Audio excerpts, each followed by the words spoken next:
కుమార్తె లేయ దాసిగా ఇచ్చినో ఉదయమందు ఆమె లేవగాలని ఎరిగి అతను లాభానుతను నాకు చేసిన పని ఎందుకు నాకు మోసగించుతూ అనేను.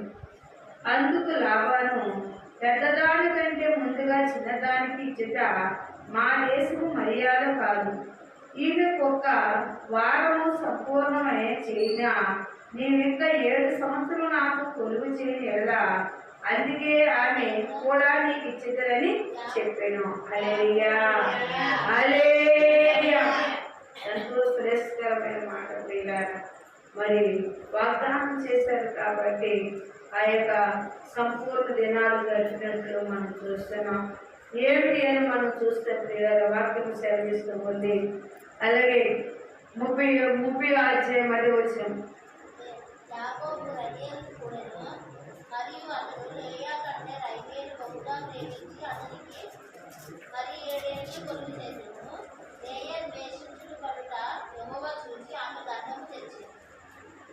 చూడండి వాక్యం సెలవిస్తుంది.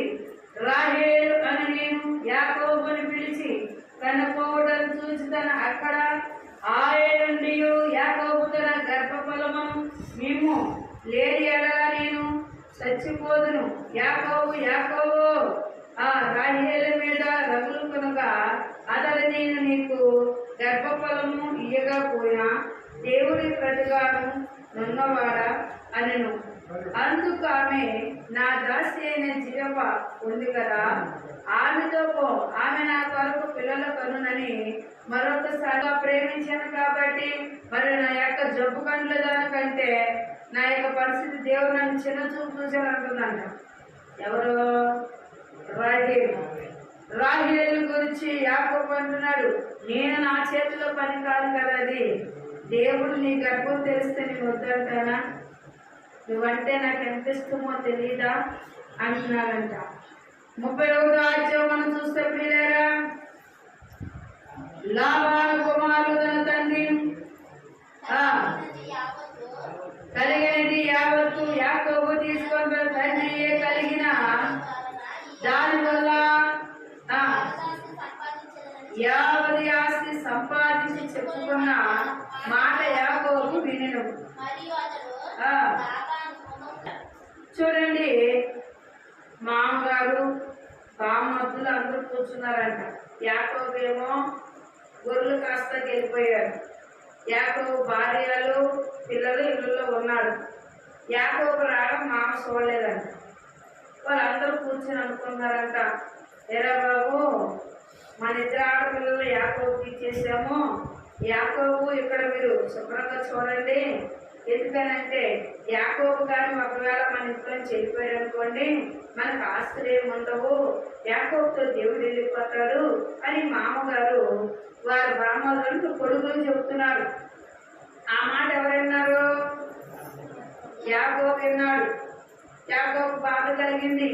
ఈ 14 సంవత్సరాలు కొలువు చేశాను కానీ ఆ మేనమామకి మా మామగారికి నా మీద దయ లేదు, మరి ఇవ్వాల్సిన ఆస్తి ఇవ్వలేదు, ఇవ్వాల్సిన కట్నం ఇవ్వలేదు, నా బిడ్డలు చూస్తే పెద్ద అయిపోతున్నారు, అసలు నా పరిస్థితి నాకే అర్థం కాదు అనుకున్నాడట. ఆ రేత్రి దేవుడు మాట్లాడాడు. దేవుని స్తోత్రములు. హల్లెలూయా.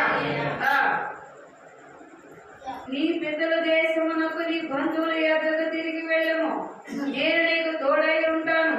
యాకోబుతో చెప్పగా యాకోబు పొలములో తన మంద యొక్క రాహేలు లేయాని పిలిచి వారితో ఇట్లనెను, నీ తండ్రి కటాక్షము నేను మొన్న నా మీద ఉన్నట్లు ఇప్పుడు నా మీద ఉండలేదని నాకు కనబడుచుంది. అయితే నా తండ్రి యొక్క దేవుడు నాకు తోడై ఉన్నాడు. నీ తండ్రి నా యావత్తు శక్తితో కొలువు చేయించుకొని మీకు తెలిసే ఉంది. మీ తండ్రి నన్ను మోసమిచ్చి 10 మాటలు నా జీవితము మార్చిన, అయినా దేవుడు అతని నాకు హాని ఏమీ చేయలేదు. హల్లెలూయా. రాహేలు పిలిచాడు, లేయాని పిలిచాడు. ఇంట్లో మరి అందరూ కలిసిమెలిసి ఉన్నారు కదా, మాట్లాడుకోవడానికి అవకాశం లేదు. ఎక్కడికి పిలిచారు? గొర్రెల కాసిన దగ్గరికి పొలంలోకి పిలిచాడంట. పిలిచి భార్యతో అంటున్నాడు, అమ్మా, మీ తండ్రి నన్ను మోసగించాడు. 14 సంవత్సరాలు కొలువు చేస్తే ఇంతవరకు 1 రూపాయి కూడా నా చేతిలో పెట్టలేదు. నా బిడ్డలు పెరుగుతూ ఉన్నారు, కానీ నా సంపద పెరిగింది. కానీ నీ తండ్రి నన్ను చేయవలసిన నా పరలోక తండ్రి, నా తండ్రి నన్ను చేయనివ్వలేదు. అందుకే ఆ దేశం వచ్చేమని దేవుడు నాకు చెప్తున్నాడు అని చెప్పాడంట. మీరు అంటున్నారు, మీరు ఎక్కడికి వెళ్ళిపోతే మేము అక్కడికే వస్తాం. మా తండ్రి మోసం ఇచ్చారని చెప్పారు కదా. యాకోబు చెప్పిన మాట ప్రకారం భార్యలు కూడా యాకోబుతోనే నిలబడి ఉన్నారట. నేనేం చెప్పినా మీరు ఎవరు చెప్పకూడదు, మీ తండ్రికి చెప్పకూడదు. ఎందుకంటే మీ తండ్రి నన్ను మోసగించాడు అని చెప్తున్నారట. దేవుని స్తోత్రములు. హల్లెలూయా.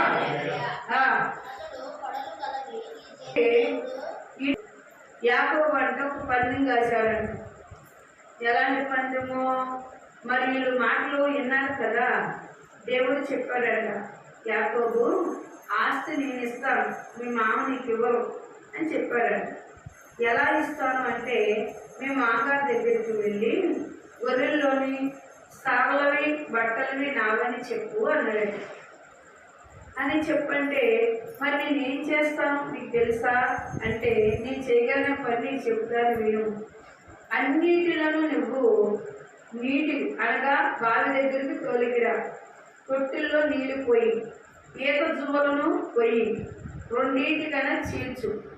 వాటిలను కొన్ని తొట్టిల్లోని పండుకోబెట్టు, కొన్ని తొట్టిల ఎదురా నిలబెట్టు. అప్పుడు వాటికి నీళ్లు పెట్టుచు ఉండగా కోతులైన వాటిని తీసుకొచ్చి వీటిల్లో కూడా కలుపు. అవి పాలు కురుస్తూ ఉన్నప్పుడు నేను ఆశీర్వదిస్తాను. ఆకాశము ఉరుము మెరుపులతో వచ్చినప్పుడు ఆ నీడ పడుచున్న బట్టలవి సారలాగా ఉండడానికి ఈ సువ్వలు పడుకోబెట్టావు కదా, నిలబడి నీడ పడుతుంది, సూర్యుడు ప్రకాశిస్తాడు. అప్పుడు వాటికి సారల గలవి బట్టల గలవి పోతాయి. నేను ఒక్కొక్క దానికి నేను 2 చొప్పున 3 చొప్పున నేను దీవిస్తాను అని చెప్పాడు. గబగబా వచ్చాడు. మన దేశం వెళ్ళాలని గుర్తు చేస్తే ఎలాగెళ్తాడు? వచ్చి మాంగారు అంటున్నాడు, అయ్యా, గొర్రెల నుంచి నాకు కట్టం ఇవ్వలేదు, ఆస్తి ఇవ్వలేదు కనుక ఒక మాట చెప్తున్నాను వినండి. గొర్రెల్లో ఉన్న పాలు కురిసిన తర్వాత మచ్చలవి సాగలవి నావు అని చెప్పాడు. ఏదో తీసి పెడుతున్నాడు యాకోబు అనుకొని మామ గబగబా వచ్చి రైతులు పెడితే వాటిలోనూ కొనుక్కొని బట్టలు కలితే చుక్కలుగా ఉండేవి. అవన్నీ చేస్తాడంట. ఎందుకంటే ఇది కానీ ఒకవేళ యాకోబుకి అయితే యాకోబు వెళ్ళిపోతాడని వెంటనే చేశాక మళ్ళా తీసుకెళ్ళినప్పుడు దేవుడు ఏ మాట చెప్పాడో ఆ మాట ప్రకారము నీళ్లు పెట్టించున్నప్పుడు ఉరుములు మెరుపులుగా వచ్చినాను ప్రియులారా. నీళ్లు పెట్టుచున్న సమయంలో ఈత చువ్వలు కోసుకొచ్చి ఆ చువ్వలను ఆ యొక్క నీటిలో కండుపెట్టాడంట, కొన్ని నిలబెట్టాడంట. అవి సూర్యుడు ప్రకాశిస్తూ ఉండగా నేర ఆటమే పడింది కనుక అవి పాలు కురుస్తున్న సమయంలో ఆ గర్భంలో దాల్సిన బిడ్డలన్నీ కూడా సారల గలవి బట్టల గలవి చక్కగా మచ్చల గలవి పుట్టాయంట. ఒక్కొక్క దానికి సమృద్ధిగా పుట్టాయంట. అట్లన్నీ 6 నెలలు అయింది. దేవుని స్తోత్రములు. హల్లెలూయా. 11వ వచనం, యాకోబు అని నన్ను పిలవక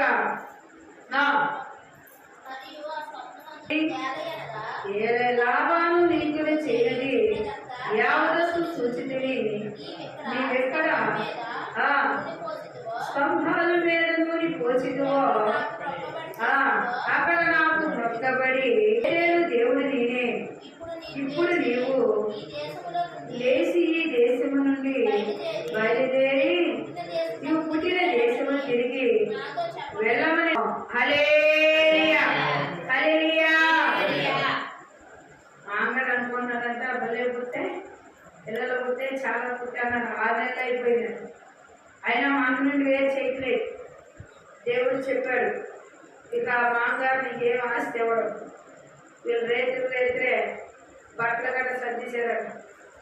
నేను ఆస్తి ఉన్న కాడికి దేవుడు చెప్పాడు కాబట్టి మరి ఇలా ఉన్న ఆ గొర్రెలన్నీ దగ్గర ఈ పనివాళ్ళను ఈ పిల్లలను మరి పనివారు తన భార్యలకు పనిగంటలు ఇచ్చాడు కదా, మరి వాళ్ళను తీసుకొని బయలుదేరాడు. ప్రయాణం అయిపోతా ఉంటే మా అమ్మగారు అనుకున్నారంట, ఇవాళ సందడి లేదు, పిల్లలు అవ్వలేదు కదా. కొంత దూరం వెళ్ళేసరికి యాకోబు వెళ్ళిపోతున్నాడు. యాకోబు భార్యను తీసుకొని వెళ్ళిపోతున్నాడు, తన దేశం వెళ్ళిపోతున్నాడు. యాకోబుతో దేవుడు వెళ్ళిపోతున్నాడు.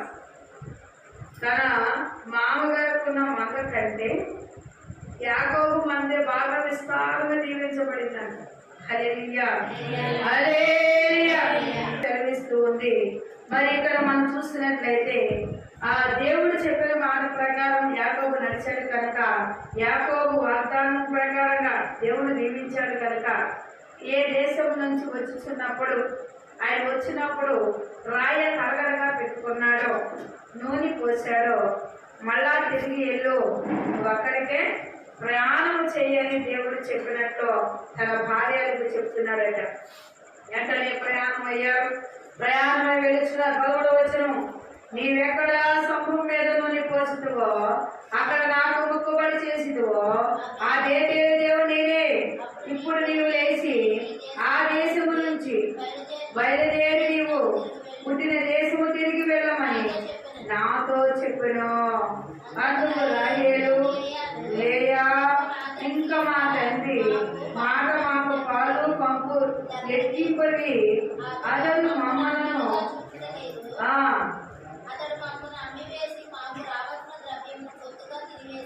హల్లెలూయా హల్లెలూయా. ఏమన్నారు వీళ్ళు? మమ్మల్ని అమ్మి వేశారు. కట్నాలు ఇచ్చారంటే ఇవ్వలేదు, వీళ్ళే కొనుక్కున్నారు. వీళ్ళే ఆడపిల్లని ఇప్పుడు ఎన్ని సంవత్సరాలు చేశారు కొలువు? 2 భార్యలకు కూడా 14 సంవత్సరాలు చేశారంట. ఒక్కొక్కరికి వచ్చి 7 సంవత్సరాలు గొర్రెలు కాశారు. కాసినందుకు భోజనం తప్ప ఏ ఆస్తి లేదు. కానీ దేవుడే ఒట్టి చేతులతో పంపక అక్కడి నుంచి మళ్ళా గొర్రెలు గొప్పగా ఆస్తిగా చేసి ఆస్వాదించాడంట. మందని తీసుకొని సంపాదన అంతా తీసుకొని ప్రయాణం అయ్యాడు. వస్తూ ఉన్నారు. పిల్లారా, భార్యలు కూడా ఏమంటున్నారు? భర్త ఏం చెప్తే మేము అదే చేస్తాం. మా తండ్రి మమ్మలను చిన్న చూపు చూశాడు, మమ్మల్ని అమ్మి వేశాడు. అతనికి ఆడపిల్లలు అంటే లెక్కలేదు. వచ్చినము కానా దేశమునకు తన తండ్రి అయిన ఇస్సాకు నొద్దకు వెళ్ళటకు తన పశువులన్నిటి తాను సంపాదించు సంపద యావదస్తును 16 రాములో తాను సంపాదించే యావదస్తులు తీసుకొని పోయిను.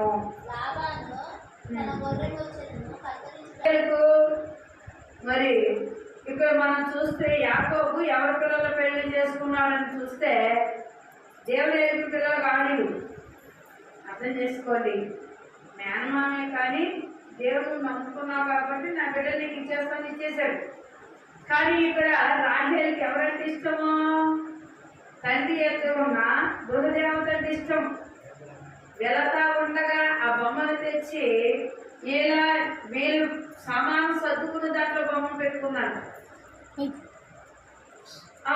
నా దేవుని చూసిపోయారని తండ్రి అమ్మలు పడ్డారని. దేవుని స్తోత్రములు. లాభవారు తన గొర్రెల వచ్చును కత్తిరించగలను వెళ్ళగా రాహేలు తన తండ్రి ఎంటునున్న గృహదేవతలను దొంగిలించాను.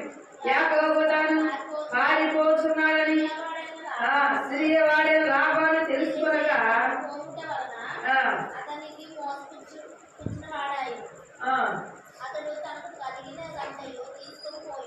అతను గురించి తండ్రి అంటున్నాడు మరొక మాట, మీరు వెళ్తే వెళ్ళారు, నా దేవతను తీసుకుపోతున్నారు.